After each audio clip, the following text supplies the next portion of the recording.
Jeff Castlake is a serious biker. I started bicycling eons ago. He lives in Tempe and rides into Phoenix. But one big obstacle always gets in his way: Interstate 10.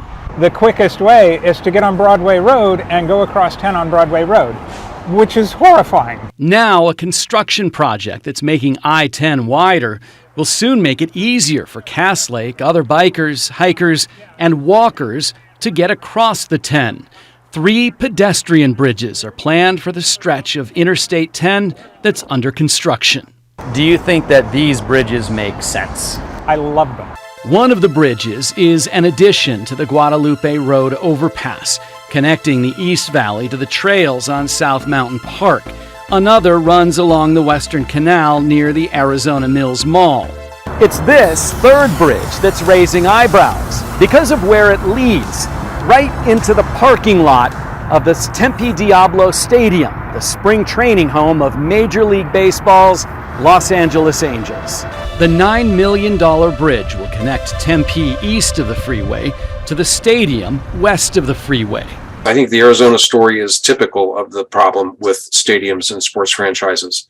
Greg LeRoy is the executive director of Good Jobs First, a nonprofit that tracks subsidies for businesses. And he says the sports world is showered with perks paid for by tax dollars. Last year, the City of Tempe entered into a new lease agreement with the Angels. The city agreed to spend up to $40 million to renovate the stadium. The $9 million pedestrian bridge is not listed in the agreement.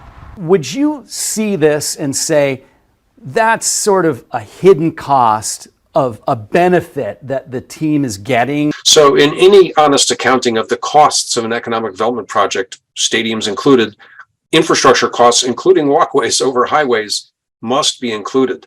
That's not just my opinion, that's the governmental accounting standards. Bikes want to go everywhere that cars are going. We're building a system that provides ways for them to do that safely and accessibly. Eric Iverson is the City of Tempe transit manager. He says Tempe has been trying to get this bridge built for more than 20 years.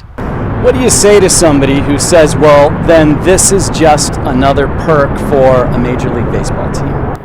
Well, what I would say is talk to the team, of course, but also it is beneficial when these bikeways, when these corridors connect to major destinations that have a variety of uses there. The Arizona Department of Transportation is paying for the freeway widening project and the pedestrian bridge. 176 pages into this design concept report, we found this statement. It is ADOT policy to include multi-use facilities in major new construction projects when such facilities are funded and maintained by the local agency. What does it say to you that Arizona has this policy to add infrastructure like this near these types of stadiums? It surprises me that the state is making it policy to provide,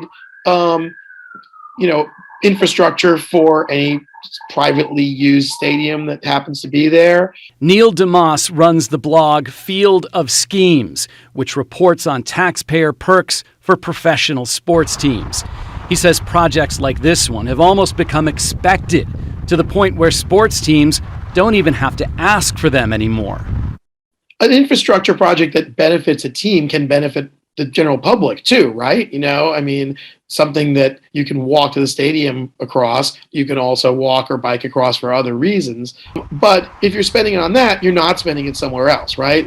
A spokesperson for the Los Angeles Angels said he'd leave it up to Tempe to respond to our questions about the bridge. Jeff Castlake says he's still happy the project is getting done, regardless of why it's getting done. If I added up all the spring training games versus all of the days of the year that we all get to use it, I don't see it as much of a giveaway.